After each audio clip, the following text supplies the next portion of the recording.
Okay, good morning, everybody. Yet another Zoom episode. Today, we're actually going to take a little break from the hard and heavy stuff to talk a little bit about the new protocol. I wanted to kind of do a protocol introduction because starting next month, I'm going to direct my Zoom meetings more at actually discussing the nuts and bolts of different algorithms, different pieces that you guys need to be aware of, so that those are a little more clear. And wow, that's like a crowd. That is pretty cool. Hey guys, good to see y'all. So what we're going to focus on a little bit is the functionality, just kind of giving you an introduction on the new protocol, give you a little bit of concept and guidance about where it's coming from and how we got there. I think I've said some of this stuff before, but I wanted to put it all into one place. And then from there, starting next month, all the Zoom meetings are going to be directed at this. And also on top of that, I'll probably be recording probably 3 to 4, either me or Brooke or my fellow, 1 hour kind of breakdowns on different parts of the protocol to help guide us on some of the education pieces. More than anything else, as I discuss this, the content is going to be the same. What the big difference is going to be is the presentation of it. And we'll talk more about that as we go along. So to start off, let me get my thing. Okay, great. So we already talked a little bit about exactly what we're going to do. So the protocol will release. So to be completely frank with all of you, this ended up being some, I don't know, 60, 70 hours of work.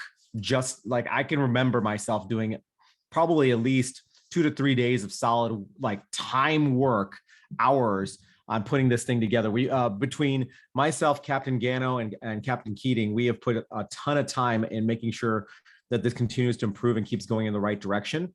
I will tell you now, there will be mistakes. This document is some 300 or 400 pages. But because of the fact that it's off of this app, you're not going to notice that at all. What you're going to notice is just the normal pages that we always have. And it's not going to seem like anything special. The fact of the matter is, as we've gone through and tried to put all these things together and looking at algorithms and things like that, and recognizing that other algorithms that people are bringing in often have lots of mistakes. These are the things that you have to kind of work together to kind of clean up. And we're very fortunate to have a team who is willing to put time into this, which made a huge difference. But this has been, I'm very happy it's out of our hands at this point. Let me put it that way.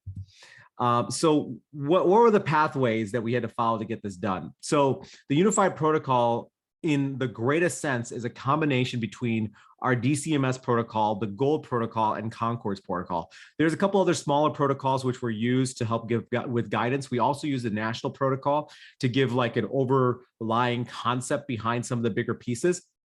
But the national protocol, which exists out there, is guidance for medical directors. It's not a protocol.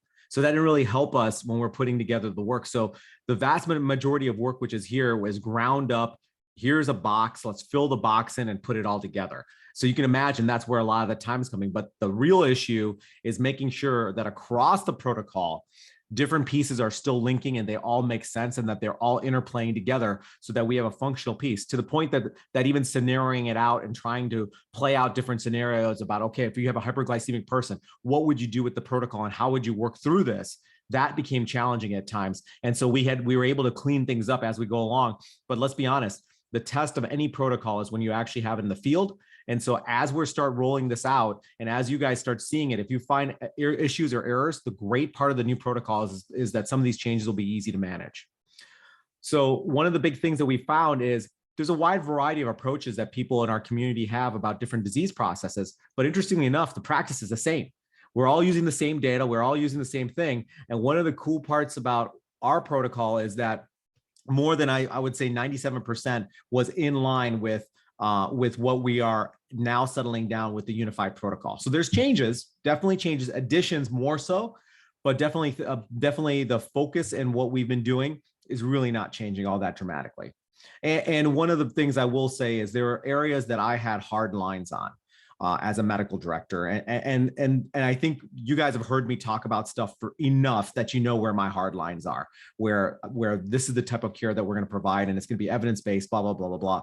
And so I was not all that fond of the comment, this is the way we've done it. That makes no sense to me.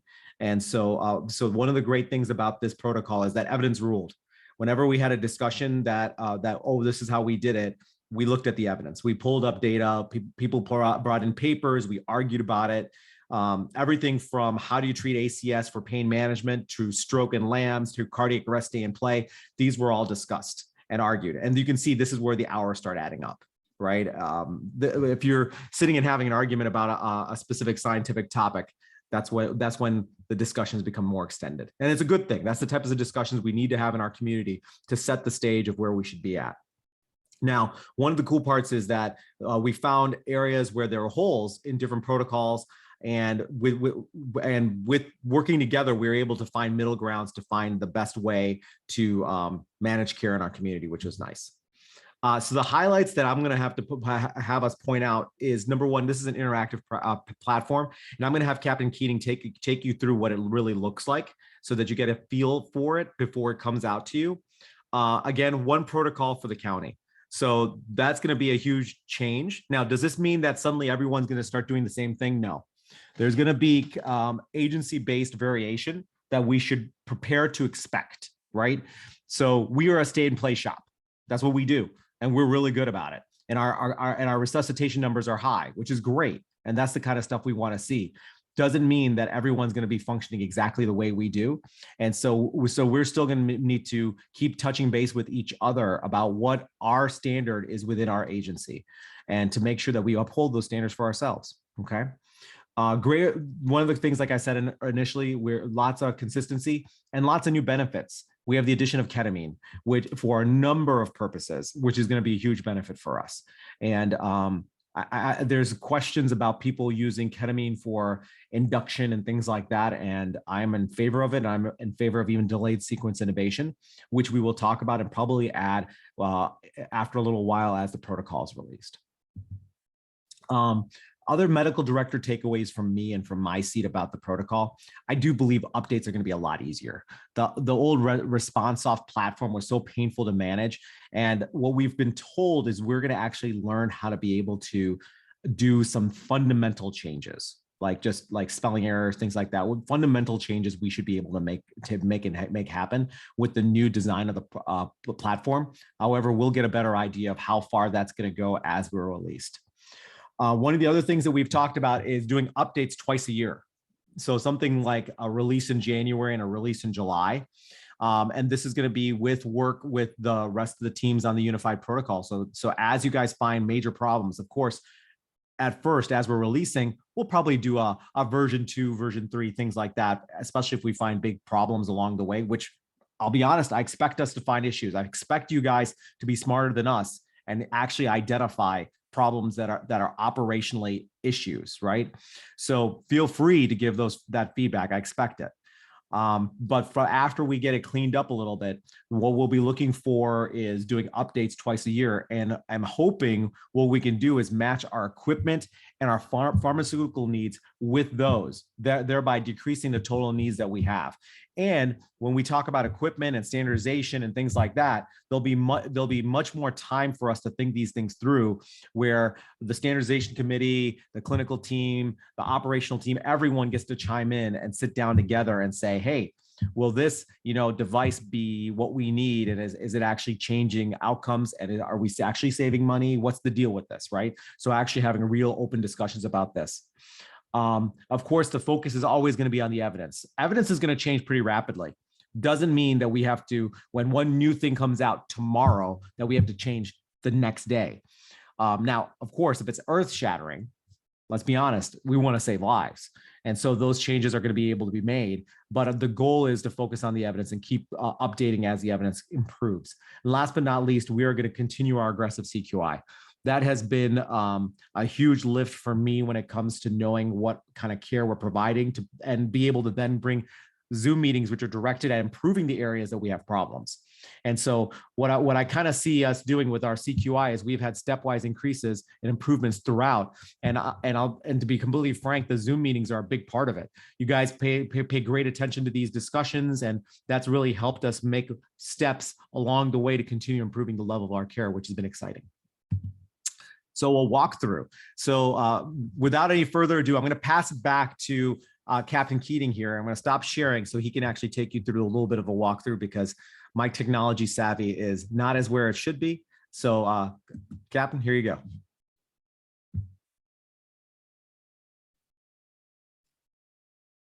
Thank you much. So we're going to just do a quick walkthrough of the actual ResponSoft app. The first thing I want to share was, because everybody loves puppies, right? So ResponSoft version 1 is kind of the happy puppy. It did a good job and it brought us all joy, and it's better than no puppy. Versus ResponSoft version 2 is a lot more of a matured, firing on all cylinders. This thing's going to do some good work for us. So some changes and improvements that we've brought out. So what I want to do is point out some of the big improvements that we've made and do like a side-by-side comparison. A big thing people have asked for is a search feature. Version 1 has no search feature, okay? Versus version 2 actually has a search feature. And let's take a look at what that looks like. You'll see inside this protocol, there's a box to hit, and there's a search box right at the top of your table of contents. You type in at least 3 letters, and it'll take you exactly where you need to go.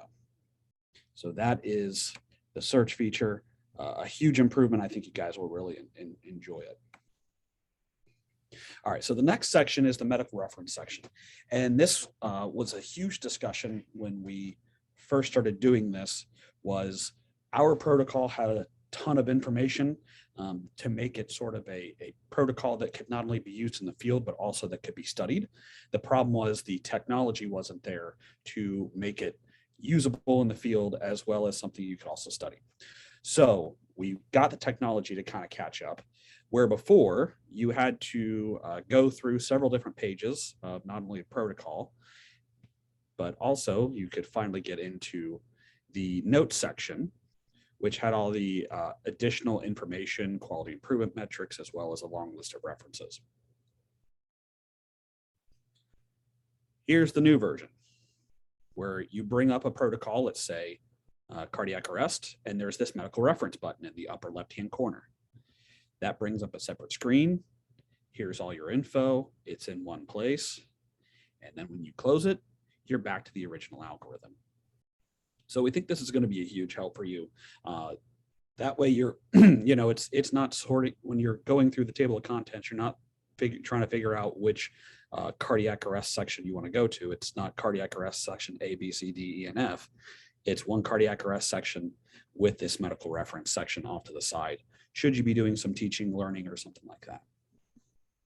One addition from me on this concept is that, which I'm kind of excited about, is the fact that when we actually showed the rest of the agencies how this can get all put together, they were very excited about the medical reference, because then in the end, everyone knows what's the expected knowledge. There's no secrets here. There's nothing hidden. Everything is transparent. We're not gonna, so that way everyone's playing from the same music, and that we all know what the expectations of a fundamental knowledge base is. And so that makes a big difference when all is said and done. Okay, so the next section, the improvement that was made was the move to a flow sheet or an algorithm type layout. Before, a lot of words, just written out one after another. Not great for 3 a.m. when you're trying to figure out where you're headed. Okay, versus the new protocol, which, as you can see, is a lot more of a flow sheet. Start here, go there, gives you yes and no of certain things. Cardiac arrest is a great example of that. And once I think what this does is helps us get really familiar with the expectations, and then allows us to go into the medical reference section later and kind of learn a lot about the why. So this is going to, we hope this is going to be a huge help. As you can see, the treatment boxes are all color coded again. So red being anything that an EMT and above can do, yellow being an AEMT and above, and then green being paramedic type skills. And then anything in gray is just general information. So again, all these, the big stuff. So if you want to learn, if you want to go to the EPI 1-to-1, EPI 1 to 10,000 page, you can click that and it takes you directly there. Same with airway management, capnography, take your pick. Lots of hyperlinks involved that will help you navigate the protocol and get you information. So just one more addition from me. Sorry, sorry, Glenn. I think one of the biggest things about which has been the hardest thing for us is, of course, switching to the algorithm when it came to building the new unified protocol. And the reason behind that is algorithmic behaviors. That means that you are basically telling somebody this is a yes or no, and that yes or no needs to be clear, right? So there's a lot of situations where you guys use your clinical judgment that I'm going to do this first rather than this, right? So those branch points of yes or no have to be very consistent with high order thinking, as well as evidence-based guidelines that doing this step is going to actually improve somebody's outcome.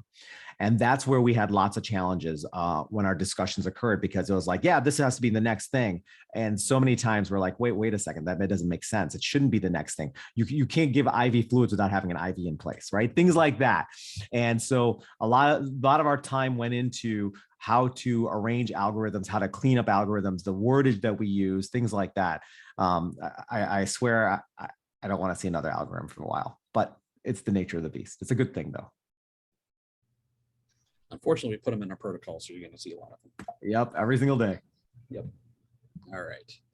And then the final improvement I'm going to really point out is the ability to zoom in and zoom out. Version 1 had nothing of the sort. Version 2, we can actually now get in there if you need to zoom in, can't see what's written in the fine print, go right ahead, and it's all right there. Whereas version 1 didn't have this feature. So with that move to an algorithm, it only makes sense that you should be able to go in and follow everything, and it should be as large or as small as you absolutely need it to be. So that's going to be a huge improvement.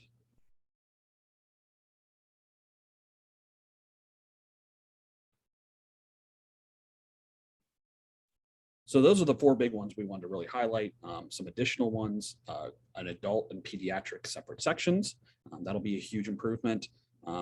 Ability to easily change between other ResponSoft protocols. So say you work for an agency that's covered under the MEC, which also uses ResponSoft, or you work for MedFlight, also uses ResponSoft.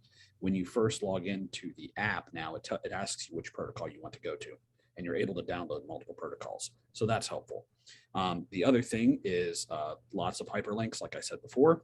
And then finally, the ability to do checklist procedures. So we have procedures currently in the current protocol. There are some check boxes. Now you have the ability to actually click those and it checks them. So you make sure you go down and get all the steps when doing these procedures if you need it. So finally, I'm going to pass this back to Dr. Panchal. He's going to run through our cardiac arrest algorithm so you guys get a better idea of what we're seeing. So what I wanted to do more than anything else was kind of give you guys a flavor of what our Zoom meetings and our videos are going to be like when we start talking about it. So one of the big things that and Glenn, you may want to get out of this, out of the PowerPoint and be able to zoom in the top part while I'm chatting here. So one of the big things that I think will be the biggest change for you guys, which I think most of you are already comfortable working with different algorithmic type of things, is getting used to what our algorithms actually look like. And so what we'll be doing more than anything else is actually going through the algorithms with you, describing what our thoughts are throughout the algorithm, why they're designed the way they are, so that you become much more familiar with how to use those algorithms and you actually hear us actually chat about the algorithms. Now, we do have a lot of algorithms in here. So of course, we're going to hit the high points of a lot of the main ones, and some of the ones that aren't so important, or things that are really kind of straightforward, we'll probably step away from. But this way, you'll at least be able to get some guidance as we go through some of the more complicated ones. Glenn. There we go. Perfect. Thank you, sir. So let's start with cardiac arrest. So I think, as in all algorithms, the first thing you got to know is when should you do what you should do. So criteria, death versus no resuscitation. If you look to the left-hand side on a medical reference, you can see what those criteria of death are. And this is something we're familiar with, which is part of our algorithm. We just put it to the side there so you can say, hey, this is what it is. And as you look down, if you do not satisfy no resuscitation, you start CPR. And right there on the right-hand side, to provide whoever is helping lead, we have clear resuscitation goals. You have to depth over 2 inches, rate, your ventilation, your advanced airway, 10 breaths per minute, 1 every 6 seconds, really giving the guidance about what we want. And then you have real-time outcomes. What do I want you to follow as we're going through? So it gives you the quick, these are my goals that I need to keep in mind as we're going through. And then it gives you an idea in the middle of what you need to do. So you're going to start CPR, you're going to do the cardiac monitor. And then we come to the fundamental question. Is it shockable or is it not shockable? Right. So we kind of visited this concept last time we were together when we talked about termination of resuscitation. The decision of a shockable versus not shockable is so critically important because of the fact that it influences survival to such a large extent. If somebody has a shockable rhythm, the chances of them being someone who is salvageable is so high that that is something we have to chase aggressively. Now, just as in all situations, if it's a shockable rhythm, we are going to deliver that shock. And you can see we've given you a couple of different options depending on the device that may be available. And if it's not, you're going to continue CPR. Notice in both situations, then you're starting to place an IV. And the reason being is the next big thing is epinephrine administration. From paramedic 2, we know from the evidence that delivering epinephrine for non-shockable rhythms, the people who have no shock, this is the left side of our pathway right now, have a 4-fold improved outcome if you do it early enough and well enough. And so this is also true as a benefit for shockable rhythms, but less important. What's really important for them is the delivery of a defibrillation shock, right? But both of the situations, epinephrine is important. And then from there on, we go into our airway management and using capnometry. And then you go right into making decisions. If you have ROSC, you go to the ROSC segment of our algorithms. And this is again would be hyperlink. So you just click ROSC and it's going to then take you immediately to the algorithm that shows you what you need to do for ROSC. And this is again the prioritization of avoiding hypoxia, avoiding hypotension, and doing all the right things that we need to do for resuscitation and even providing vasopressors as needed.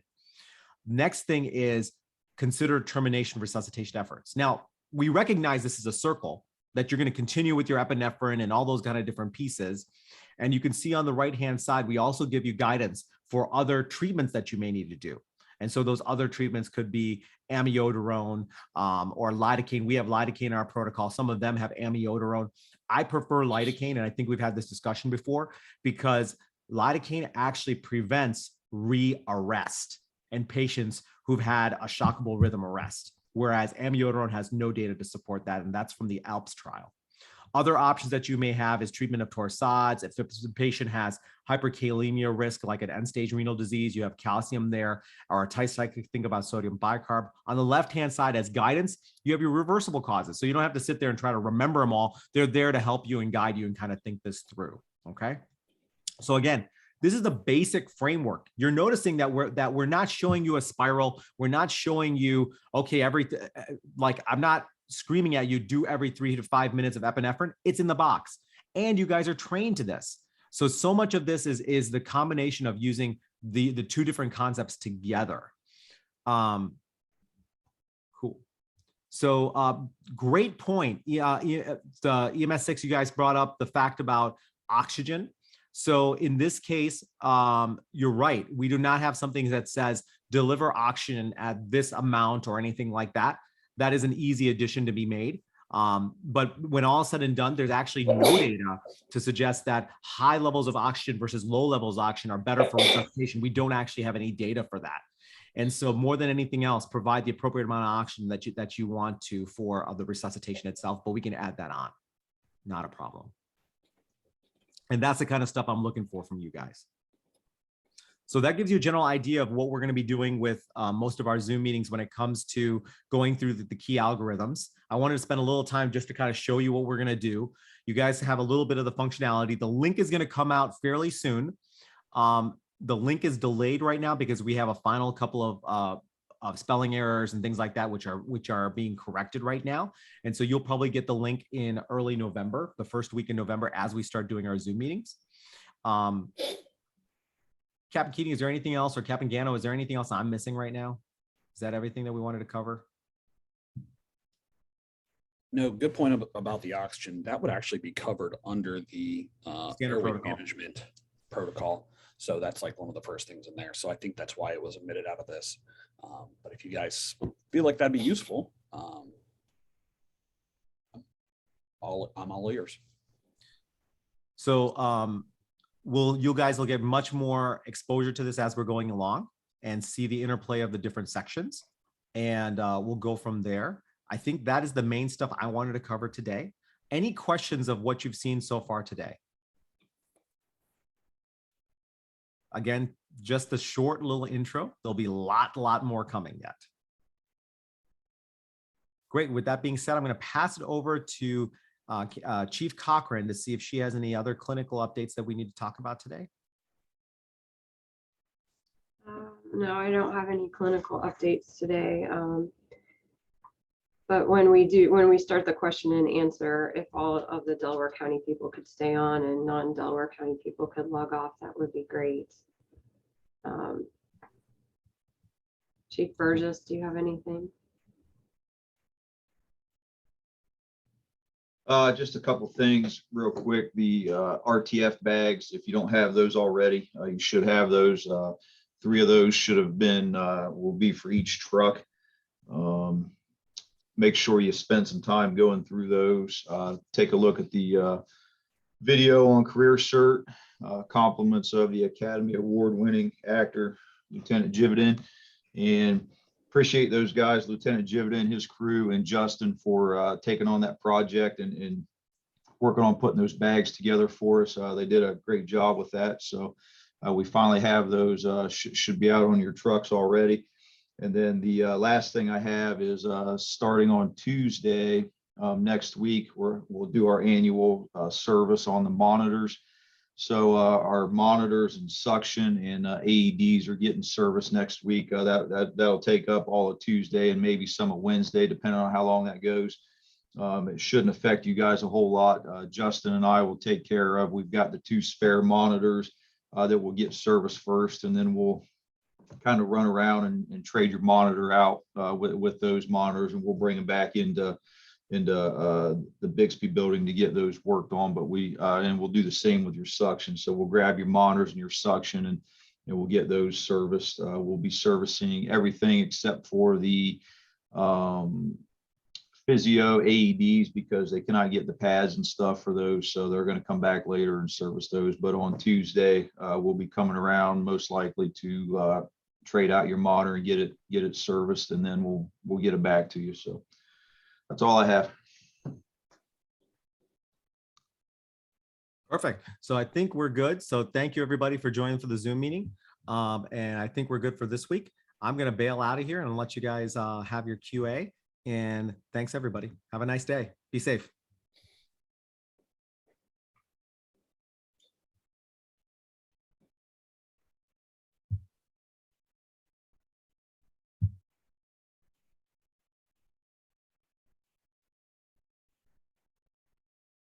All right. So since we met last week, really the biggest update is I've begun sitting down and meeting with the commissioners and discussing the budget. Submitted the budget. I'm going to go over the budget. I actually planned to do it today, but the time frame did not work out for me to get out of Zoom meeting to do it today. Next week, I'm going to go over the budget with the staff so you guys can see what all is requested and what we hope for.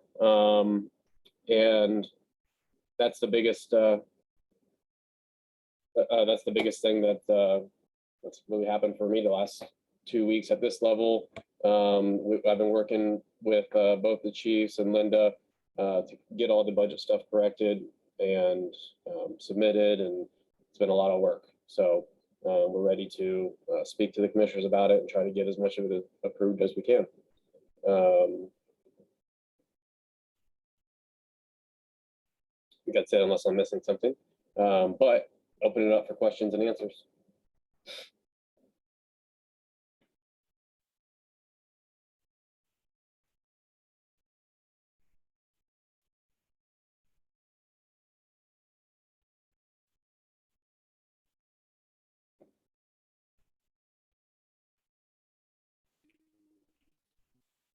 always a good day if nobody has any questions.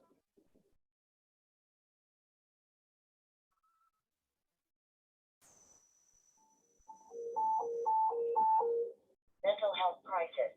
Medic 6 at 4069 North Old State Road. Mental health crisis. All right. Medic,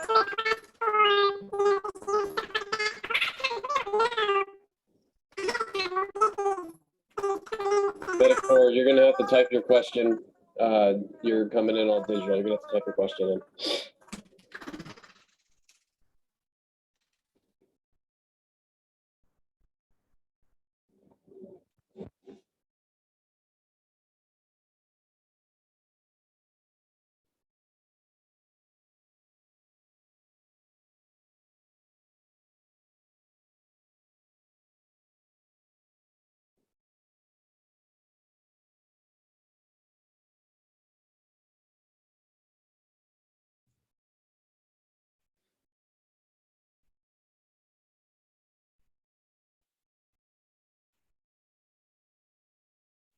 If you're typing your question, give me a thumbs up in the camera so that I know there's something coming. Okay, cool.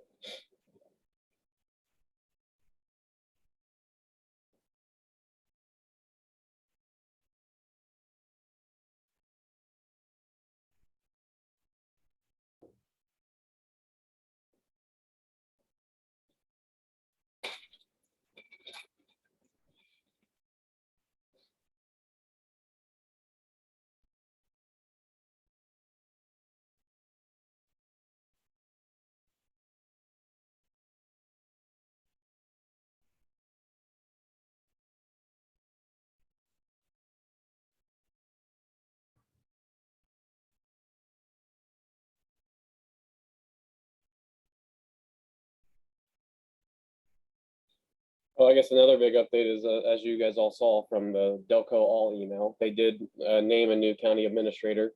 I haven't met her. We weren't, we never spoke to her beforehand or anything. And so I don't know a lot about her, except for what anybody can do is, do some online searching. But there's a few people here that do know her. They say she's great. And they're excited to have her up here. We meet with her next week at some point. We get introduced to her and get to talk to her, and so she'll hear about our vision for the department and the direction we're going and how we would like to obviously maintain that forward progress and all that good stuff. So yeah, county administrator has been named. I think next on their list would be for her to come in, and I'm sure one of her top priorities is going to be start filling economic development vacancies. Will probably be her top priorities when she walks in the door.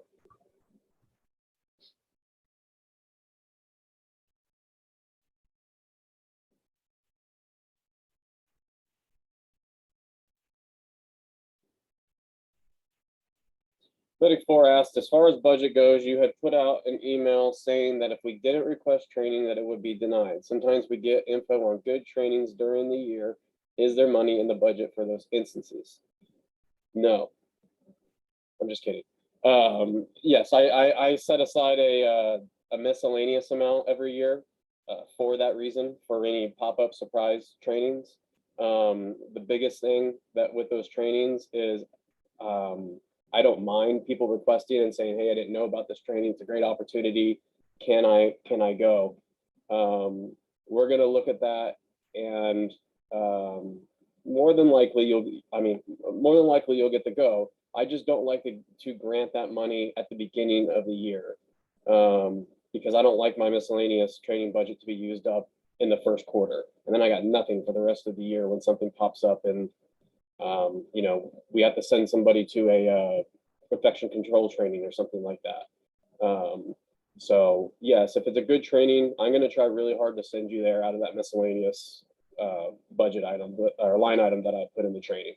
So obviously I want to know as best I can beforehand, all those conferences and those big things, you guys already know about those.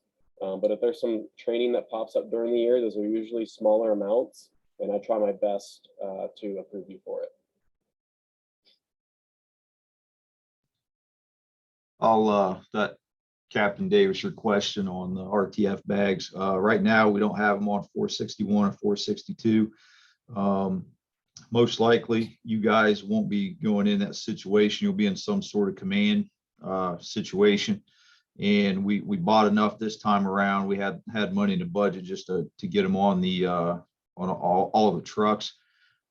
I believe we are talking about throwing some on the mass casualty trailer as well, if we need to. But and plus, you guys don't normally like more stuff in the back of your car, so if we need to get some for 461 or 462, whether they're extras or whatever, we could certainly do that. But right now, there won't be any in your vehicles.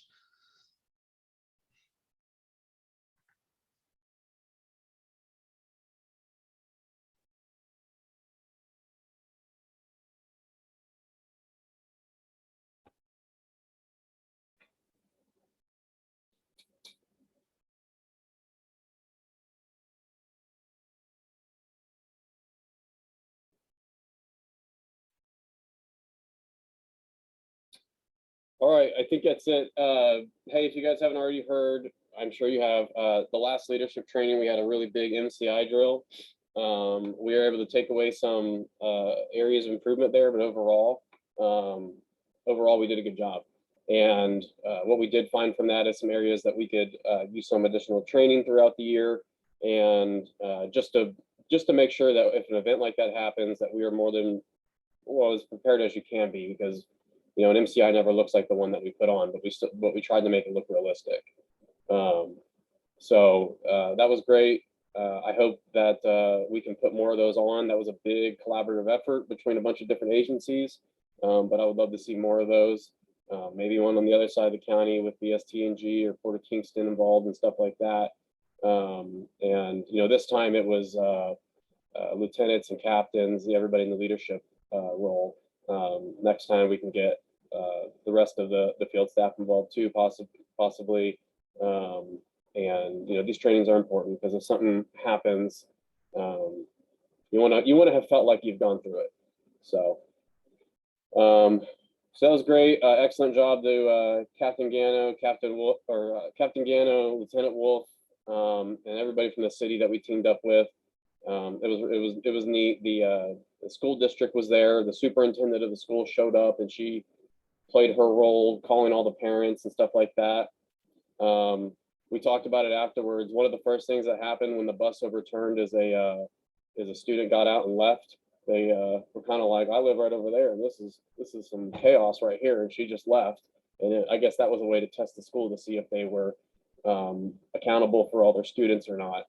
So after the drill was over, we don't know if they ever found out about that student that left. I'm sure they did, because they were pretty darn detailed in their approach. But it was neat. It was neat seeing everybody respond to everything and fulfilling their roles on a large MCI. So, all right, with that, I don't see any more questions. You guys have a good weekend, and we'll see you in 2 weeks.